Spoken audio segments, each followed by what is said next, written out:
Appendicitis. Appendix हमारे पास एक छोटा बिल्कुल उँगली की तरह का पाउच लाइक स्ट्रक्चर होता है जो कि लार्ज इंटेस्टाइन के साथ हमारे पास अटैच होता है। ये लार्ज इंटेस्टाइन के साथ हमारे पास हमारे पेट यानी कि हमारे एब्डोमेन के निचले हिस्से में दाईं तरफ हमारे पास मौजूद होता है। अगर अपेंडिक्स की इन्फ्लेमेशन हो जाए तो उसको हम अपेंडिसाइटिस कहते हैं। ये हमारे पास एक मेडिकल इमरजेंसी है और इसमें जो है पेशेंट को शदीद दर्द हो सकती है और इसमें जो है वो इसका फ़ौरी इलाज करवाना जो है वो ज़रूरी है। कॉजेज़ हमारे पास जो है अपेंडिसाइटिस के एज़ सच क्लियर नहीं है, लेकिन इसमें समटाइम्स हमारे पास होता है कि जिस्म के अंदर यानी कि हमारे पास अपेंडिक्स के अंदर जो है म्यूकस या तो पेशेंट का स्टूल या फिर जो है वो कोई भी फॉरेन बॉडी यानी कि बाहर से कोई भी चीज़ जिस्म के अंदर अगर दाखिल हुई है और अपेंडिक्स तक चली गई है, तो वो हमारे पास जो है वो कॉज़ कर सकती है ये इन्फ्लेमेशन। और इस इन्फ्लेमेशन की वजह से हमारे पास क्या होता है कि इन्फेक्शंस जो है वो हमारे पास हो सकती हैं और पेशेंट को जो है वो सर्जरी की ज़रूरत इसके अंदर जो है वो पड़ सकती है। सिम्पटम्स में हमारे पास शदीद पेन होगा। ये पेन जो है वो हमारे पास नेवल यानी कि हमारी जो अम्बिलिकस है वहाँ से स्टार्ट होती है और यानी कि हमारी नाफ से स्टार्ट होगी और नाफ से स्टार्ट होती हुई जो है वो लोअर एब्डोमेन में राइट साइड की तरफ एक बहुत शार्प और बहुत शदीद पेन फील होती है पेशेंट को। इसके साथ जो है वो पेशेंट का दिल मतला सकता है, वोमिटिंग हो सकती है और भूख लगना बिल्कुल पेशेंट को ख़त्म हो सकती है। ये इसके अर्ली सिम्पटम्स में हमारे पास आ जाता है और फीवर भी हो सकता है इसमें पेशेंट को। डायग्नोसिस के लिए फ़िज़िकल एग्ज़ामिनेशन की जा सकती है। फ़िज़िकल एग्ज़ामिनेशन में हमारे पास क्या होता है कि पेशेंट को अपेंडिक्स की साइट पे जो है वो टच किया जाता है। अगर वहाँ पर अपेंडिक्स की साइट पर प्रेस करने से पेशेंट को पेन महसूस होती है तो इसको हम बोलते हैं टेंडरनेस। तो अगर पेशेंट को लोअर राइट एब्डोमेन में टेंडरनेस महसूस होती है तो ये हमारे पास अपेंडिसाइटिस का एक साइन आता है। नेक्स्ट हम जो है वो इमेजिंग स्टडी कर लेते हैं, अल्ट्रासाउंड के थ्रू हम देख सकते हैं या बहुत शदीद कोई केस है तो हम उसमें सिटी स्कैन यानी कि कंप्यूटर टोमोग्राफी भी जो है वो हम करवा सकते हैं। इसका जो हल है हमारे पास वो इवेंचुअली सर्जरी ही आ जाता है जिसको हम अपेंडेक्टोमी कहते हैं। इसमें भी हमारे पास अगर किसी भी टर्म के एंड में हमारे पास जो है टॉमी का वर्ड यूज़ हो तो वो सर्जरी को डिनोट करता है। तो हमारे पास क्या होगा अपेंडेक्टोमी यानी कि अपेंडिक्स का जो अगर सर्जरी की जाए तो उसको हम अपेंडेक्टोमी कहते हैं। इसमें क्या होता है कि अपेंडिक्स जो कि इन्फ्लेम्ड हो चुका हुआ है उसको हम रिमूव करवा देते हैं और लेकिन कुछ केसेस ऐसे होते हैं कि जिसमें अपेंडिक्स में जो है वो बहुत ज़्यादा पस यानी कि एब्सेस हमारे पास जो है वो मौजूद हो। तो उस सिचुएशन में हम क्या करते हैं, हम फ़ौरी तौर पे सर्जरी नहीं करते, हम पहले एंटीबायोटिक्स देते हैं पेशेंट को। वो जो पस वगैरह जो है वो इन्फेक्शन थोड़ी कम हो जाए तो उसके बाद जो है वो हम सर्जरी के बारे में डिसाइड करते हैं। कॉम्प्लिकेशंस हमारे पास इसमें समटाइम्स ये हो जाती हैं कि अगर इसका इलाज ना किया जाए तो अपेंडिक्स जो है वो रप्चर हो सकता है और जो अपेंडिक्स के अंदर अगर पस वगैरह मौजूद है तो वो सारी एब्डोमेन की जो कैविटी आती है वहाँ पे जो है वो फैल सकती है। इसके अलावा हमारे पास जो है एक और कंडीशन आती है पेरिटोनाइटिस। पेरिटोनियम हमारे पास एब्डोमिनल वॉल को पेरिटोनियम का नाम दिया जाता है। पेरिटोनियम का बेसिकली क्या काम होता है कि एब्डोमेन के अंदर जो स्ट्रक्चर्स होते हैं उनको सपोर्ट करता है और उनको प्रोटेक्ट करती है। तो क्या होगा ये जो एक पेट के जो अगले हिस्से की तरफ हमारे पास एक पूरी वॉल सी बनी होती है तो उसके अंदर जो है वो हमारे पास इन्फ्लेमेशन वहाँ पे भी हो सकती है। अच्छा, इसमें हमारे पास पोस्ट सर्जरी जो रिकवरी है वो बहुत जल्दी हो जाती है। पेशेंट जो है वो कुछ वीक्स के अंदर ही अपनी नॉर्मल एक्टिविटीज़ जो है वो दोबारा से स्टार्ट कर सकता है। नेक्स्ट है कोलीसिस्टाइटिस। अगर हमारे गॉल ब्लैडर यानी कि पित्ते की इन्फ्लेमेशन हो जाए तो इसको हम बोलते हैं कोलीसिस्टाइटिस। ये जो गॉल ब्लैडर है हमारे पास ये छोटा-सा ऑर्गन है, लिवर के बिल्कुल नीचे होता है और लिवर के साथ जो है वो हमारे पास कनेक्टेड होता है। लिवर एक हमारे पास फ्लूइड बनाता है जिसको हम कहते हैं बाइल जूस। लिवर जो है ये फ्लूइड एक ट्यूब के ज़रिए जिसको हम बाइल डक्ट कहते हैं गॉल ब्लैडर को देता है। गॉल ब्लैडर के अंदर ये बाइल जूस जो है वो कुछ देर के लिए स्टोर होता है और उसके बाद जब हमारे पास खाना स्पेशली खाने के अंदर अगर हमारे पास फ़ैट मौजूद है तो फ़ैट की डाइजेशन के लिए हमारे पास जो है ये स्मॉल इंटेस्टाइन की तरफ ये बाइल जूस रिलीज़ होता है। तो ये हमारे पास फंक्शन आता है गॉल ब्लैडर का। अब गॉल ब्लैडर में इन्फ्लेमेशन तब होती है हमारे पास अगर जो गॉल ब्लैडर की जो डक्ट है अगर वहाँ कोई रुकावट या ऑब्स्ट्रक्शन आ जाए और वो ऑब्स्ट्रक्शन जो है वो वहाँ पर इन्फ्लेमेशन कॉज कर दे तो वो हमारे पास जो है कोलिसिस्टाइटिस कॉज़ करती हैं। अब ये ऑब्स्ट्रक्शन जो है ये हमारे पास गॉल स्टोन्स यानी पित्ते की पथरी की वजह से हो सकते हैं और इसमें जो है वो हमारे पास इन्फेक्शन वगैरह भी रोल प्ले कर सकते हैं। सिम्पटम्स हम देखें तो एब्डोमिनल पेन होती है इसके अंदर, ठीक है? और पेन जो है वो आहिस्ता से स्टार्ट होती है। पहले जो है वो हमारे पास अपर राइट या बिल्कुल एब्डोमेन के सेंटर से स्टार्ट होते-होते ये बैक की तरफ या समटाइम्स जो है वो राइट शोल्डर की तरफ भी हमारे पास जा सकती है। इसमें भी नौज़िया, वोमिटिंग पेशेंट को फ़ील हो सकती है, फ़ीवर, इन्फ्लेमेशन की वजह से फ़ील हो सकती है और गॉल ब्लैडर के साइड पर अगर टच किया जाए तो पेशेंट को टेंडरनेस भी फ़ील हो सकती है। डायग्नोसिस में हम मेडिकल हिस्ट्री, फिजिकल एग्जामिनेशन करेंगे, इमेजिंग स्टडीज़ हमारे पास आ जाती हैं, वो हम करेंगे। ब्लड टेस्ट हम करवा सकते हैं जिसमें हम देखते हैं कि जिस्म के अंदर वाइट ब्लड सेल्स यानी कि जो हमारे मुदाफ़ती सेल्स होते हैं वो इंक्रीज़ हुए हैं या नहीं हुए हैं, उसके थ्रू हम इसका डायग्नोसिस करते हैं। दूसरा, इन्फ्लेमेशन के कुछ मार्कर्स होते हैं, कुछ केमिकल्स होते हैं जो कि हमारे खून में बढ़ जाते हैं अगर जिस्म के किसी भी हिस्से में इन्फ्लेमेशन मौजूद हो। तो उनको चेक करने के लिए भी हमारे पास जो है वो हम ब्लड टेस्ट करवा सकते हैं। ट्रीटमेंट हमारे पास जो है नॉन सर्जिकल ट्रीटमेंट भी हमारे पास अवेलेबल है। इसमें जो है वो हम पेशेंट को पेन मैनेजमेंट यानी कि पेन किलर्स वगैरह जो है वो सजेस्ट करते हैं। एंटीबायोटिक्स जो है वो हम पेशेंट को देते हैं और हम कुछ खाने-पीने की तब्दीलियाँ जो है वो पेशेंट को सजेस्ट करते हैं। कम फैट वाली डाइट जो है वो सजेस्ट हम कर सकते हैं क्योंकि बाइल जूस का जो मेन काम है वो खाने का हमारा जो फैट वाला पार्ट है उसी को डाइजेस्ट करने के लिए यूज़ होता है। तो हम पेशेंट को फास्टिंग वगैरह ये सब चीज़ें जो है वो सजेस्ट कर सकते हैं। अब यहाँ पे हमारे पास कोलिसिस्टेक्टोमी हो रही है यानी गॉल ब्लैडर की सर्जरी हो रही है और गॉल ब्लैडर को रिमूव किया जा रहा है। तो ये हमारे पास जो है वो हम कर सकते हैं। अब इसमें हमारे पास जो है कोलिसिस्टेक्टोमी प्रॉपर सर्जरी हो सकती है, इसको हम बोलते हैं ओपन सर्जरी। यानी कि इसमें जो हम कट लगाते हैं पेशेंट के एब्डोमेन में वो डायरेक्टली इतना बड़ा कट होता है कि ऑर्गन जो है वो उसमें देखा जा सकता है। लेप्रोस्कोपिक सर्जरी जो होती है हमारे पास इसमें बहुत छोटा कट या इंसिजन लगाया जाता है और वो कैमरा के थ्रू जो है हमारे पास उस कट के थ्रू एक कैमरा अंदर गुजारा जाता है और कुछ इंस्ट्रूमेंट्स जो है वो छोटे से कट के थ्रू जो है वो अंदर जाते हैं और फिर हम कैमरा की मदद से जो है वहाँ पर देखते हैं कि हमारा गॉल ब्लैडर कहाँ मौजूद है, तो उस छोटे से इंसिजन के थ्रू ही जो है वो हम गॉल ब्लैडर जो है वो हम रिमूव कर लेते हैं। कॉम्प्लिकेशंस में हमारे पास आ जाता है कि गॉल ब्लैडर भी रप्चर हो सकता है अगर हमारे पास जो है इसका फौरी तौर पे इलाज ना करवाया जाए और इससे भी वो हमारे पास जो है इन्फेक्शन वगैरह एब्डोमेन की जो हमारे पास कैविटी यानी कि खाली जो हमारे पास जगह आती है हमारे पेट के अंदर वहाँ पे भी इन्फेक्शन पूरी जा सकती है और हमारे पास जो है पेरिटोनियम की इन्फ्लेमेशन भी हो सकती है और पस वगैरह भी जो है वो उस हिस्से के अंदर जो है वो पैदा हो सकती है। रिकवरी जो है वो इसमें बहुत जल्दी कुछ हफ्ते के अंदर ही पेशेंट जो है वो रिकवर हो सकता है। इससे आगे इंटेस्टाइनल ऑब्स्ट्रक्शन है। इंटेस्टाइन यानी कि स्मॉल इंटेस्टाइन या लार्ज इंटेस्टाइन और इसमें जो है अगर इंटेस्टाइन के अंदर जो है वो कोई भी रुकावट आ जाए और हमारे जो इंटेस्टाइनल कंटेंट है यानी कि हमारा जो खाना है वो उसका जो फ्लो है अगर वो रुक जाए तो वो हमारे पास इंटेस्टाइनल ऑब्स्ट्रक्शन कहलाएगा। अब इसमें हमारे पास जो है स्मॉल इंटेस्टाइन के अंदर भी ये हो सकता है और लार्ज इंटेस्टाइन के अंदर भी ये हो सकता है। इसके कॉजेज़ हमारे पास आ जाते हैं सबसे पहले तो एडहेशंस आ जाती हैं। एडहेशंस क्या होता है कि अगर कोई एब्डोमिनल सर्जरी हुई है और वहाँ पे जो ज़ख्म है वो प्रॉपरली हील नहीं हुआ है, तो उसकी वजह से जो है वो क्या होगा वहाँ पे एक प्रॉपर अंदर जहाँ पे भी सर्जरी हुई है इंटेस्टाइन के अंदर वहाँ ज़ख्म बन जाएगा और वो रुकावट का जो है वो बाइस बन सकता है। हर्निया हमारे पास आ जाता है। हर्निया हम कहते हैं कि हमारी जो एब्डोमिनल वॉल है यानी कि जो पेरिटोनियम है, वहाँ पे कहीं पे भी अगर मसल जो है वो वीक हो जाएँ, तो वहाँ से अगर किसी कोई ऑर्गन जो है वो बाहर की तरफ निकलना स्टार्ट हो जाए, तो ऐसी कंडीशन को हम हर्निया का नाम देते हैं। इसके अलावा इंटेस्टाइन में ट्यूमर हो सकते हैं, इंटेस्टाइन जो है वो ट्विस्ट हो सकती है, अपने इर्द-गिर्द ही जो है वो ट्विस्ट हो सकती है जिसको हम वॉल्वुलस कहते हैं।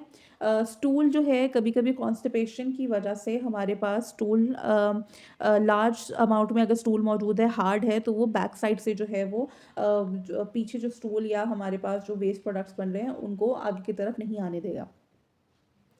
इसके बाद हमारे पास बीमारी आ जाती है इन्फ्लेमेटरी बाउल डिज़ीज़। इसमें हमारे पास जो है क्रॉन डिज़ीज़ आ जाती है। क्रॉन डिज़ीज़ इंटेस्टाइनल इन्फ्लेमेशन को कहा जाता है। अल्सरेटिव कोलाइटिस आ जाता है। कोलोन यानी कि हमारी लार्ज इंटेस्टाइन के अगर अल्सर बन जाए तो वहाँ पे इन्फ्लेमेशन भी स्टार्ट हो जाती है। तो वो भी हमारे पास जो है इस तरह की ऑब्स्ट्रक्शन को जो है वो कॉज़ कर सकता है।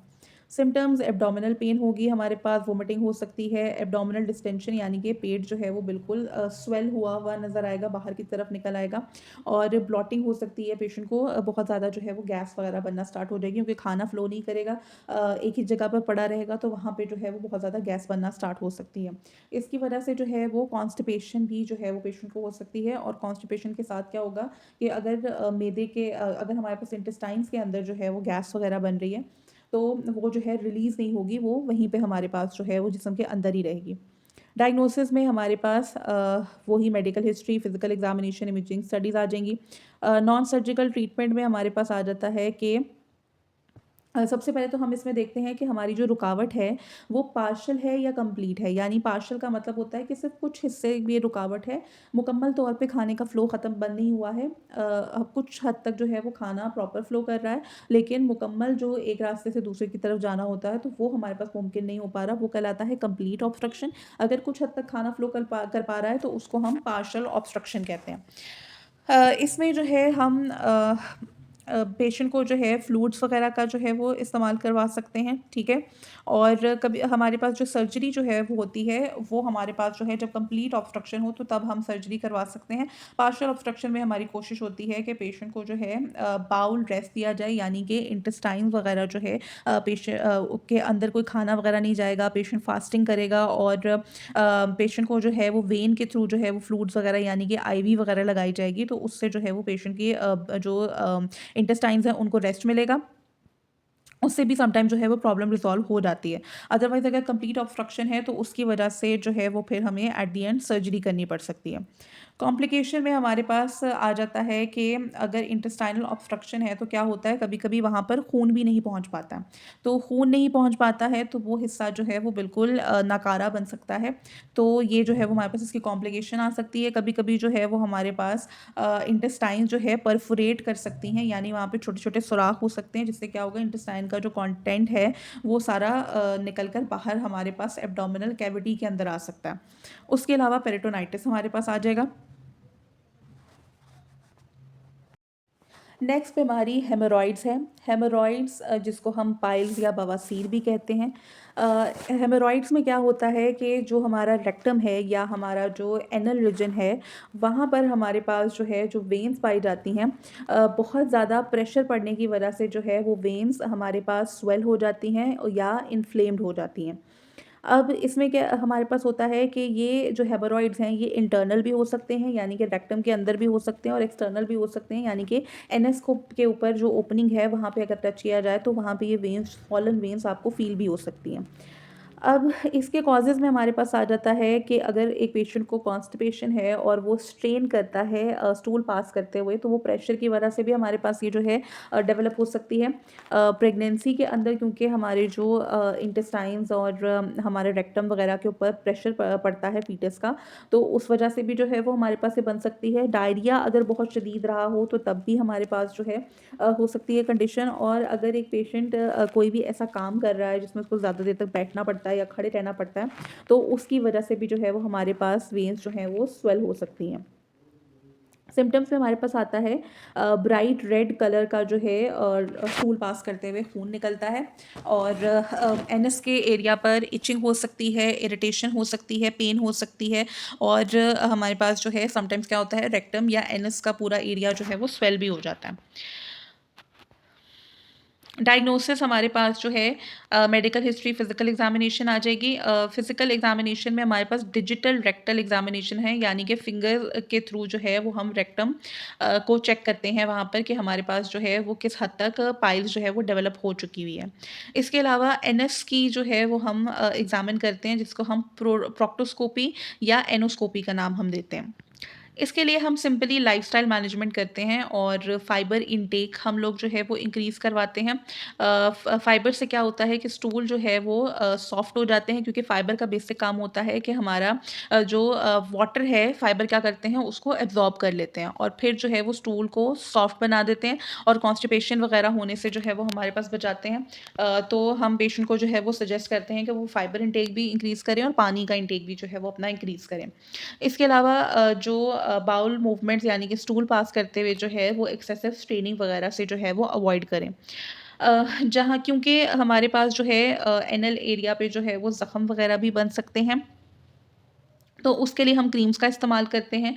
स्किन पे जो क्रीम इस्तेमाल होती है उसको हम ऑइंटमेंट्स का नाम देते हैं, तो वो हम जो है उसको बोल सकते हैं। उसके अलावा हमारे पास हम पैड्स वगैरह का इस्तेमाल कर सकते हैं, जिसमें हमारे पास आ जाता है विच हेज़ल। ये एक हमारे पास प्लांट एक्सट्रैक्ट है, जो कि हम इस्तेमाल कर सकते हैं। इसके अलावा हाइड्रोकॉर्टिसोन हमारे पास आ जाता है, ये एक स्टीरॉयड है, जो जिसकी एंटी इन्फ्लेमेटरी प्रॉपर्टीज़ होती हैं, तो ये हम इस्तेमाल कर सकते हैं। स्किन के ऊपर जो है ये लगाए जा सकते हैं। इसके बाद आ जाता है हमारे पास सिट्स बाथ। सिट्स बाथ हम कहते हैं कि अगर जो अफेक्टेड एरिया है, उसको जो है वार्म वाटर के अंदर 15 मिनट तक जो है रखा जाए, तो उसकी वजह से क्या होता है, पेशेंट को रिलीफ मिल सकता है, तो उसको हम सिट्स बाथ्स का नाम देते हैं। मेडिकल प्रोसीजर में जो है हमारे पास आ जाते हैं कि हम लोग रबर बैंड लाइगेशन करते हैं, जिसमें हमारे पास आ जाता है कि हेमोरॉइड तक जो ब्लड सप्लाई है उसको हम कट कर देते हैं, ताकि जो है वो हमारा हेमोरॉइड को तक, जब तक खून नहीं जाएगा तो वो हिस्सा खुद ही श्रिंक होके जो है वो रिमूव हो जाएगा जिस्म से। इसके अलावा स्क्लेरोथेरेपी आ जाती है कि हम एक केमिकल सॉल्यूशन को है बिल्कुल जहाँ पे वेन स्वेल हुई है वहाँ पर जो है वो हम इंजेक्ट करते हैं। उससे भी जो है वो हमारे पास हेमोरॉइड श्रिंक हो जाता है, और उसके बाद जो है वो खुद ब खुद जो है वो ख़त्म हो जाता है। फिर हेमोरॉइडेक्टॉमी आ जाती है, इसमें जो है वो हेमोरॉइड्स को हम सर्जरी के थ्रू जो है वो रिमूव कर सकते हैं। नेक्स्ट हमारे पास आ जाता है हर्निया। हर्निया हमारे पास वो कंडीशन है जो कि मैंने अभी एक्सप्लेन की है, कि हमारे जिस्म के किसी भी हिस्से में, मोस्टली अगर हम अभी जीआई ट्रैक्ट की बात कर रहे हैं, तो हमारी जो एब्डोमिनल वॉल है वहाँ पर अगर जो है वो कोई हमारे पास मसल वीक हो चुके हुए हैं किसी पॉइंट पर, या हमारे पास कोई भी ओपनिंग है, यानी कि हमारे पास कैविटीज़ वगैरह मौजूद हैं, तो वहाँ से किसी भी ऑर्गन का या किसी भी फैटी टिश्यू का बाहर निकल आना, इस चीज़ को हम हर्निया का नाम देते हैं। हड्डियाँ हमारे पास जो है वो डिफरेंट तरीके का पाया जाता है, टाइप्स उसकी हैं हमारे पास मौजूद। जिसमें सबसे पहले हमारे पास आ जाता है इंग्वाइनल हर्निया। इंग्वाइन हमारे पास कहते हैं ग्रोइन एरिया को। ग्रोइन एरिया हमारे पास वो एरिया होता है जहाँ पे लोअर एब्डोमेन और हमारे पास जो हमारी लेग्स स्टार्ट होती हैं, ये दोनों जहाँ पर ये मिलते हैं, इसको हम ग्रोइन एरिया कहते हैं, राइट साइड पे भी और लेफ्ट साइड पे भी। तो अगर हमारे पास जो है इंग्वाइनल कैनाल से एब्डोमिनल कंटेंट निकल कर जो है वो बाहर की तरफ आना स्टार्ट हो जाए, तो इसको हम इंग्वाइनल हर्निया का नाम देते हैं। फिर आता है हाइएटल हर्निया। हमारा जो रेस्पिरेटरी सिस्टम है, इसमें सबसे नीचे बिल्कुल एब्डोमेन के ऊपर हमारे पास एक मसल पाया जाता है, जिसको हम बोलते हैं डायाफ्राम। अगर स्टमक का ऊपर वाला हिस्सा हमारे पास डायाफ्राम से निकल कर जो है वो लंग्स की तरफ आना शुरू हो जाए, तो इस कंडीशन को हाइएटल हर्निया का नाम दिया जाता है। नेक्स्ट अम्बिलिकल हर्निया आ जाता है। अम्बिलिकल हर्निया में हमारे पास क्या होता है कि इंटेस्टाइन्स जो है वो एब्डोमिनल वॉल में से गुजर कर जो है वो अम्बिलिकस यानी कि बेली बटन के रास्ते जो है वो बाहर की तरफ के जो है वो निकलना स्टार्ट हो जाती हैं, जिसकी वजह से जो है वो अम्बिलिकस भी बाहर की तरफ बिल्कुल निकल आता है। तो ये हमारे पास अम्बिलिकल हर्निया कहलाता है। फिर हमारे पास इंसिजनल हर्निया आ जाता है। अगर एब्डोमेन की कोई भी सर्जरी हुई हो और वो सर्जरी साइट पे जो है वो मसल्स वीक हो जाएँ, तो वहाँ से अगर कोई भी एब्डोमेन का ऑर्गन बाहर की तरफ मूव करना स्टार्ट कर देगा, तो वो इंसिजनल हर्निया कहलाएगा। कॉजेज़ हमारे पास वही आ जाते हैं, वीकनेस आ जाती है एब्डोमिनल वॉल में। अब वो हमारे पास एज की वजह से भी हो सकता है, ओबेसिटी की वजह से भी हो सकता है, प्रेगनेंसी, या अगर कोई इंसान जो है वो बहुत भारी चीज़ें उठाने का काम करता रहे, तो उसमें भी ये मसाइल देखने को मिल सकते हैं। इसके अलावा कंजेनिटल यानी कि मौरूसी फैक्टर्स भी आ जाते हैं, तो पैदाइशी तौर पे भी जो है ये वीकनेस एब्डोमिनल वॉल की ये पाई जा सकती है। सिम्पटम्स में आपको विजिबल बल्ज यानी बाहर की तरफ निकला हुआ आपको जो है वो हिस्सा दिखाई दे सकता है, स्पेशली अगर पेट के अंदरूनी हिस्से से जो है वो प्रेशर वगैरह जो है वो अगर पड़े, तो उससे जो है वो ज़्यादा उभार जो है वो ज़्यादा प्रोमिनेंट नज़र आता है। पेशेंट को हर्निया की साइड पे डिस्कम्फर्ट या पेन फील हो सकता है, टेंडरनेस फील हो सकती है। डायग्नोसिस में फिजिकल एग्जामिनेशन की जाएगी, इमेजिंग टेस्ट किए जाएंगे। ट्रीटमेंट जो है वो हमारे पास अगर तो हर्निया स्मॉल है, एसिम्प्टोमेटिक है, तो हम सिर्फ मॉनिटर करेंगे इसको, और उसके साथ जो है वो हम इसका लाइन ऑफ ट्रीटमेंट जो है वो डिसाइड करेंगे। या हमारे पास जो है एक सपोर्टिव बेल्ट पाई जाती है जो कि जिसको हम हर्निया ट्रस का नाम देते हैं। हम वो भी इस्तेमाल कर सकते हैं ताकि जो है सपोर्ट प्रोवाइड कर सके की जा सके उस एरिया को, और सिम्पटम्स वगैरह अगर बहुत ज़्यादा पेन वगैरह है तो उससे रिलीफ मिलता है। सर्जरी इसके अंदर की जा सकती है जिसमें जो है एब्डोमिनल वॉल को जहाँ पे मसल्स वीक है उसको रिपेयर करने की जो है वो कोशिश की जाती है। इसमें हमारे पास कॉम्प्लिकेशंस आ जाती हैं। सबसे पहली कॉम्प्लिकेशन है स्ट्रैंगुलेशन। स्ट्रैंगुलेशन में क्या होता है कि ब्लड सप्लाई जो है वो हर्निएटेड टिश्यू को जाना बंद हो जाता है। तो ये ब्लड सप्लाई जब रुक जाता है तो वो हिस्सा जो है वो प्रॉपर हमारे पास जो है एब्डोमेन का डैमेज हो सकता है। ये मेडिकल इमरजेंसी कॉज़ कर सकता है। ऑब्स्ट्रक्शन हमारे पास हो सकती है जिसकी वजह से जो है वो हमारे पास मल्टीपल सिम्पटम्स आ सकते हैं, नोज़िया, वोमिटिंग, एब्डोमिनल पेन। तो इस तरह की ऑब्स्ट्रक्शंस की वजह से की भी वजह बन सकती है हमारे पास हर्निया। तो हमें जो है वो इन ऐसी सारी बीमारियों का इलाज जो है वो जल्द से जल्द करवाना चाहिए ताकि हमारे पास जो है इन सब मसाइल से जो है बचा जा सके।